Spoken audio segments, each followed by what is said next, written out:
হ্যাঁ, accounting student তোমরা কেমন আছো? আমি আজকে তোমাদের অ্যাকাউন্টিং ক্লাস নিতে আসছি। সেন্সর আছে, কোনো ভয় নাই। অ্যাকাউন্টিং আজকে জলের মতো পানির মতো সহজ করে দেবো, একদম সহজ করে দেবো।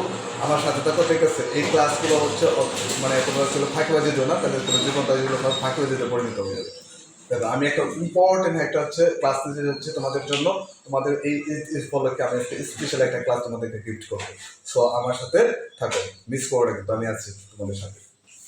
এখন এখানে আমি একটা সূত্র দেবো, এ ইকুয়াল টু, ভয় পেয়ে গেলাম, এটা কিন্তু একটা হচ্ছে হিসাব বিজ্ঞানের মূল সূত্র, এটাকে ভয় পাওয়ার কিছু নাই। এ সূত্র এরকম আরো অনেক কিছু আসবে সামনে। এ ইকুয়াল টু এল প্লাস ই। যারা একজন প্রেম ভালোবাসা করছিলাম তাই কি, ধরো এল ধরো হচ্ছে একজনের নাম লায়ন প্লাস ই, তো মানে ধরো ইতি, তাহলে লায়ন প্লাস ইতি, এরকম, ঠিক আছে?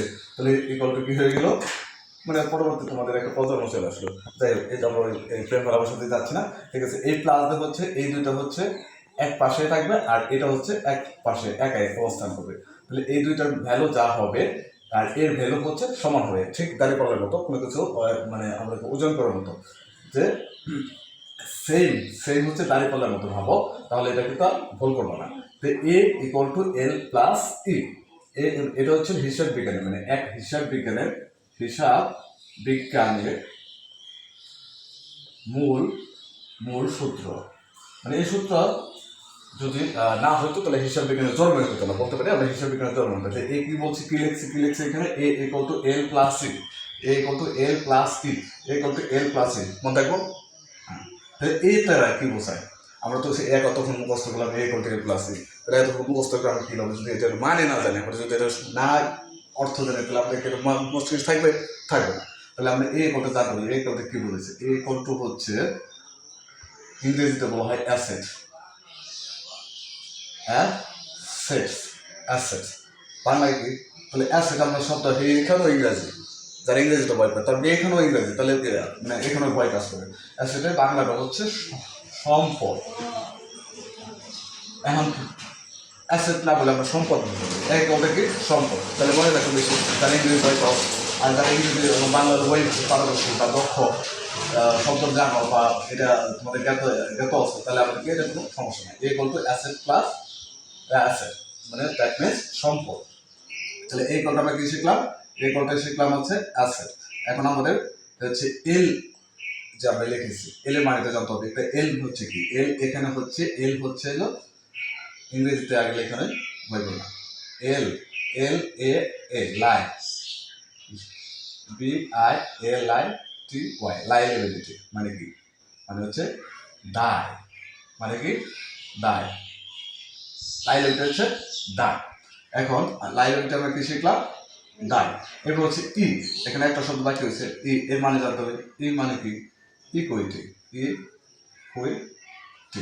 ইকুইটি মানে কি, মালিকানা সত্য, মালিকানা সত্য। এই মালিকানা সত্য কি, আবার দায় কি, সম্পর্কে, এইগুলো আমরা বিস্তারিত জানতে হবে। এখন বিস্তারিত জানার মধ্যে আমি তোমাদেরকে একটু মানে টেকনিক্যালি বোঝাচ্ছি, ঠিক আছে? অ্যাসেট সম্পদ, সম্পদ বলতে আমরা কি বুঝি এটা মনে করি। সাধারণত আমি বুঝি সম্পদ বলতে হচ্ছে দালান কোঠা, জমি, তারপর হচ্ছে নগদ টাকা, এগুলো হচ্ছে সম্পদ। আর দায় বলতে বলছে যে যেমন হচ্ছে একটা প্রতিষ্ঠানে একজন মালিক, সে কেবল তার প্রতিষ্ঠান পরিচালনা করে, সে একটা প্রতিষ্ঠান খুলছে, ব্যাংক থেকে ঋণ নিয়ে খুলছে, তো ব্যাংক থেকে সে ঋণ নিয়েছে, সে ব্যাংকের কাছে সে দায়। এই জন্য ব্যাংক ঋণ অথবা তোমার হচ্ছিল পাওনাদার। তাহলে আমরা প্রথমে লিখবো ব্যাংক, ঋণ এবং পাওনাদার, এই হচ্ছে পাওনাদার, এটা হচ্ছে দায়। আর হচ্ছে মালিকানা সত্ত্ব, আর মালিকানা সত্ত্বকে মালিক ব্যবসা পরিচালনা করতে যা যা লাগে, যেমন একটা ব্যবসাতে এমনি চলে না, বাজার রাস্তায় ফুচকার দোকান বলে কি লাগে, মূলধন লাগে। তাহলে এই মূলধন হচ্ছে মানে ইংরেজিতে বলা হয় ক্যাপিটাল। এই মূলধন হচ্ছে কি, ব্যবসায় চালান বা পুঁজি, যা ছাড়া ব্যবসাকে চিন্তা করা যায় না। ছোট হোক থেকে বড় যে কোনো ব্যবসায় আমরা করি না কেন সেখানে মূলধন অবশ্যই অপরিহার্য, মূলধন লাগবে। এই মূলধন হচ্ছে কি মালিকের সাথে মালিকের যোগান দিয়ে থাকে, বা যারা যারা যৌথ মালিকানা থাকে তাহলে যৌথ মালিক সবাই কি করে একটা সমান হারে তারা কি ক্যাপিটালের যোগান দিতে মানে মূলধনের যোগান দিয়ে থাকে। এই মূলধন হচ্ছে মালিকানা সত্ত্ব। এরপর হচ্ছে এই মালিকানা সত্ত্ব মধ্যে আদায় করেছে, যেমন হচ্ছে একটা কোম্পানি করলো বা একটা দোকান দিলো, সেখানে শ্রমিক প্রয়োজন, শ্রমিকের বেতন প্রয়োজন। এই বেতন হচ্ছে কি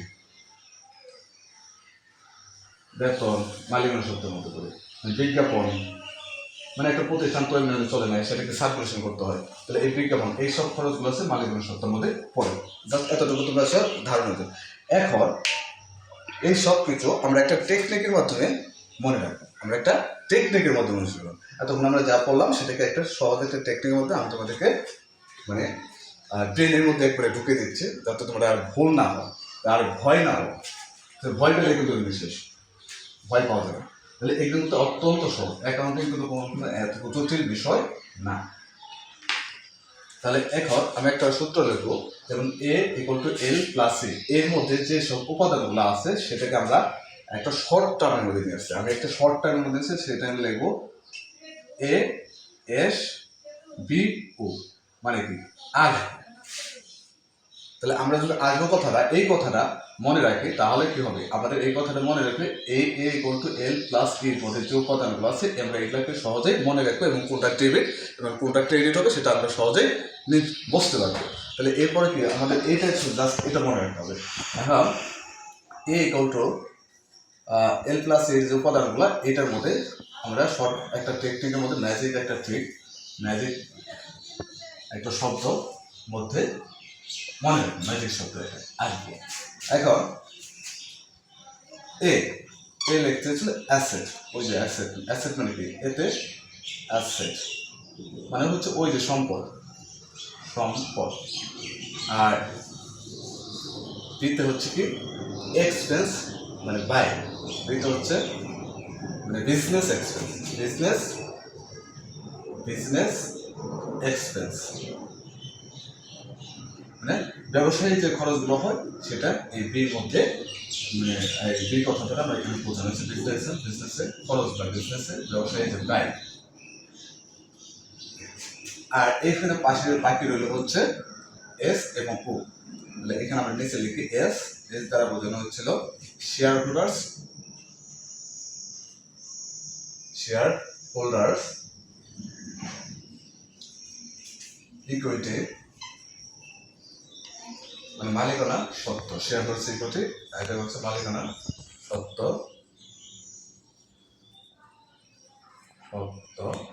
আরেকটা আছে বাকি একটা ও, ও এর সাথে হচ্ছে ওতে মানে হচ্ছে ওনার্স ইকুইটি,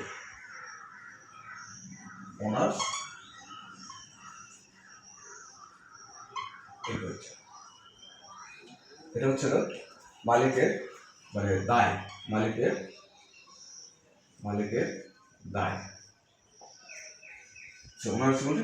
এর মধ্যে একটা জিনিস আমাদের অতিরিক্ত একটা অ্যাড করতে হবে, সেটা হচ্ছে আর, মানে এর সাথে একটা জিনিস আমাদের যুক্ত করতে হবে। আর মানে হচ্ছে আয়, যেমন হচ্ছে রাজস্ব, রেভিনিউ, আরটা হচ্ছে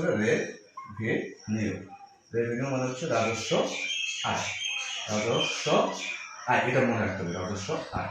তাহলে এইগুলো এখন এ আর বি এর স্বভাব কিন্তু একই রকম, এ আর বির স্বভাব একই রকম, আর এখানে এস ও আর এর স্বভাব একরকম, মানে এটার বিপরীত হচ্ছে এটার স্বভাবগুলো। যেমন সম্পদ এবং ব্যয় যদি বৃদ্ধি পায় সেক্ষেত্রে মানে সম্পদ এবং ব্যয় যদি বৃদ্ধি পায় সেক্ষেত্রে আমরা কি লিখবো, মানে এই দুটো জিনিস যদি ব্যয়, মানে যেমন তুমি একটা ব্যবসায় ধরো একটা বাড়ি কিনবা, তাহলে কি হলো বাড়ি বা সম্পদ থেকে দালান কোঠা কি বাড়লে সেটা তখন কি হবে, মানে বৃদ্ধি পেলে হচ্ছে কি হয়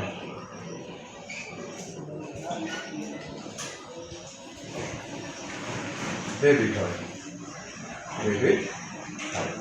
আর যদি কমে গেলে তখন এই সম্পদ যদি কমে যায় তখন কি হবে, সম্পদ কমে গেলে তখন ক্রেডিট হবে, ক্রেডিট হবে।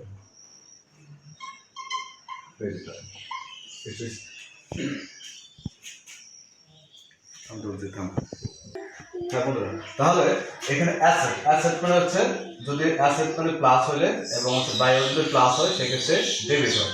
আর যদি আমরা এখানে সম্পদ কি করেছে, সম্পদ যদি কমে গেছে বাইরে কমে গেছে, তাহলে কমে গেলে আমাদের এখানে এটা হচ্ছে ক্রেডিট হবে। কি হবে? ক্রেডিট হবে।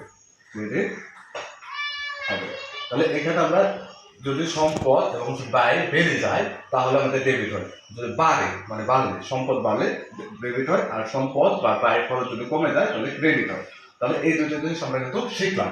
এখন আমাদেরকে যেমন হচ্ছে এখানে সম্পদ এবং ব্যয় কি, যেমন আমি ধরো তোমার হচ্ছে কি বলে 50 টাকা দিয়ে একটা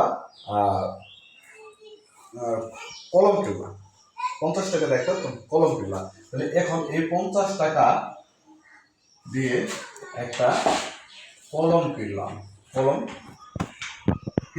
কিনলাম।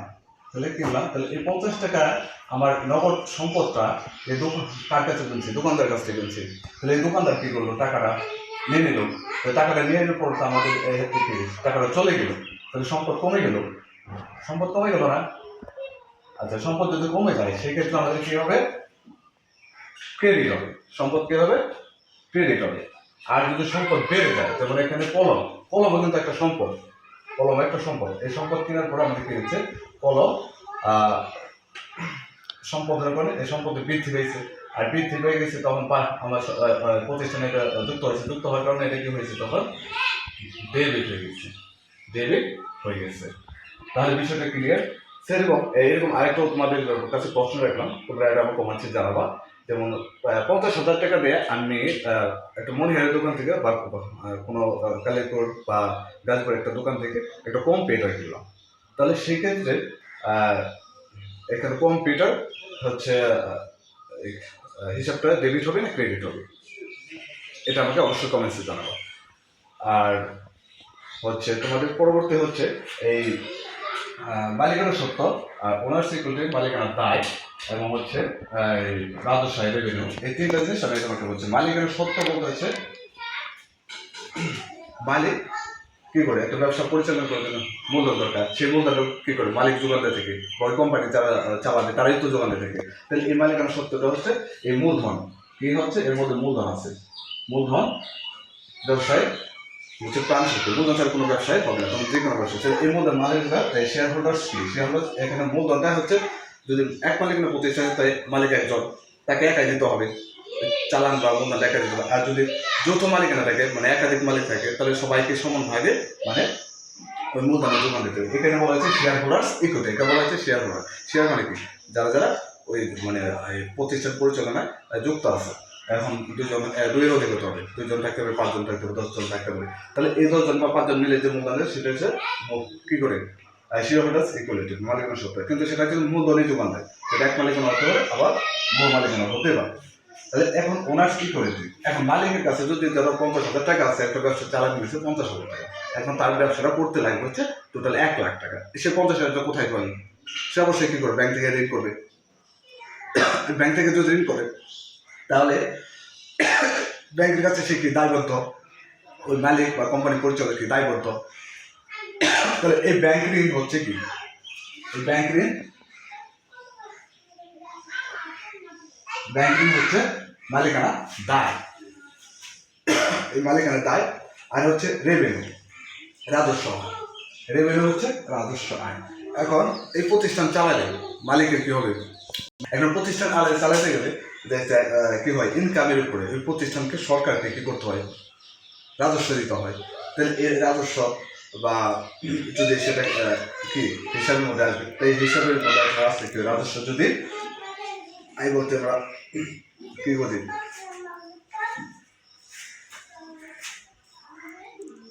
রাজস্ব আয় এবং হচ্ছে তোমার হচ্ছে যেমন একটা আমাদেরকে ট্যাক্স দিতে হয়। একটা কোম্পানি খুললে ঠিক আছে, এই ট্যাক্স দিতে হয়। তাহলে এই ট্যাক্সে যদি আমরা দিয়ে দিই তাহলে ট্যাক্স কি আয়টা কমে গেল, আর যদি যে পেলো তাকে আবার আয়টা বৃদ্ধি পেল। তাহলে এইখানে যদি আমরা কি করবো? এটা প্লাস মানে আগে আমরা এটা মনে রাখবো এ বি, সহজভাবে মনে রাখবো এ বি যদি বৃদ্ধি পায় তাহলে সেটা ডেবিট মানে আসবো মধ্যে এ বি যদি বৃদ্ধি পায় সেটা হবে ডেবিট, আর কমে গেলে হবে ক্রেডিট। এ বি, তাহলে এখানে এ বি হচ্ছে যদি বৃদ্ধি পায় তাহলে কি হবে, তোমরা এটা কিন্তু ভালো করে মনে রাখবে। এ বি হচ্ছে বৃদ্ধি পেলে হচ্ছে ডেবিটর, আর যদি কমে যায় তাহলে ক্রেডিটর। আর এখানে তাদের বিপরীত কাজটা করে কি, এসও মানে কি, এশিয়ান সিকিউরিটি, তারপরে ছিল ওনার সিকিউরিটি, এবং আর একটা আমরা যোগ করে নিয়েছি রেভিনিউ, আমাদের সুবিধার্থে বা আমাদের সুবিধার্থে রেভিনিউ। তাহলে এই দুইটা জিনিস শুধু উল্টা হবে, যদি এটা বৃদ্ধি পায় তাহলে কি হচ্ছে, ডেবিট হচ্ছে, আর এটা বৃদ্ধি পেলে কি হবে, তাহলে এটা বৃদ্ধি পেলে হচ্ছে মানে যেমন মূলধন ব্যবসায়ী চালান, যদি আমরা ব্যবসা মানে ব্যবসার মধ্যে ঢোকাই তাহলে কি এখানে মূলধন বৃদ্ধি পেলো, আর মূলধন বৃদ্ধি পেয়েছে তখন এটা হয়ে যাবে ক্রেডিট হয়ে যাবে, কি হয়ে যাবে, তখন বৃদ্ধি পেলে এগুলো আবার যদি প্লাস হয়, মানে এসব যদি প্লাস হয় তখন হয়ে যাবে ক্রেডিট। আর যদি যেমন কমে যায়, যেমন ব্যাংক ঋণ করে আমি সেটা ব্যবসার মধ্যে খাটাই না, তাহলে ব্যাংক ঋণ কি হবে, ব্যবসার মধ্যে খাটানো, ব্যাংক ব্যবসায় টাকা মূলধন চালান বৃদ্ধি পেয়েছে ক্রেডিট হয়েছে। আর যখন আমি কি করবো, যদি এটা কমে যায়, মালিকানা সত্ত্ব বা মূলধন যখন এটা কমতে থাকবে, এক পর্যায়ে কি সবসময় তো যখন 50,000 টাকা করে শুনলাম 50,000 থাকবে না, সেটা এক সময় বিভিন্ন খাতে খরচ হইতে কমে যাবে, যখন এটা কমে গেল তখন আমরা কি হয়ে যাবে, ডেবিট হয়ে যাবে, তখন আমরা ডেবিট হয়ে যাবে। তার মানে আমরা এটা শিখলাম হচ্ছে সম্পদ এবং হচ্ছে মানে এই বি যদি বাড়ে, এখানে সুন্দর করে লিখে দিচ্ছি, এটা এখন মনে রাখবা, এই বি যদি বাড়ে তাহলে কি হয়, ডেবিট হবে। আর যদি এই বি কমে যায়, মানে সম্পদ এবং ব্যয় কমে যায়, তাহলে ক্রেডিট হবে। আমরা এটা মনে রাখবো কিভাবে, মানে এ আর বি যদি বৃদ্ধি পায় তাহলে এটা হবে কি, বৃদ্ধি পেলে ডেবিট, আর কমলে বা কমলে হচ্ছে ক্রেডিট। আর এটা ঠিক বিপরীত স্বভাব, বিপরীত আচরণ কি করতেছে, এস ও তার সাথে একটা আমরা একটা হচ্ছে আর, এটা যুক্ত করেছি এস ও আর, মানে ওই মালিকানা সত্ত্ব, দায়, তারপরে হচ্ছে রাজস্ব, এগুলো হচ্ছে যদি বৃদ্ধি পায়, মানে বৃদ্ধি মানে প্লাস হলে কি হয়, ক্রেডিট হয়। আর যদি এটা কমে যায়, কমলে মানে মাইনাস হলে তাহলে কি হবে, ডেবিট হবে। তাহলে এখানে এটা বৃদ্ধি পেয়েছিল লেখা, ডেবিট হয়েছে, এটা কমে গেছে লেখা, ক্রেডিট হয়ে গেছে। তাহলে এটা যে আচরণ করবে তার বিপরীত আচরণ করবে হচ্ছে এটা। তবে আমাদেরকে এটা দিয়ে মনে রাখতে হবে যে এটার সম্পদ এবং ব্যয় যদি যে আচরণটা করবে তার উল্টা আচরণ করবে হচ্ছে এসও, মানে যা মালিকানা সত্ত্ব, ওনার সিকিউরিটি, রাজস্ব। তাহলে এই একটা সূত্রের মাধ্যমে আমরা যত লেনদেন হবে সব কিছু আমরা কিন্তু ক্লিয়ার। সো এটা নিয়ে আর কোনো সংখ্যা আমাদের নেই।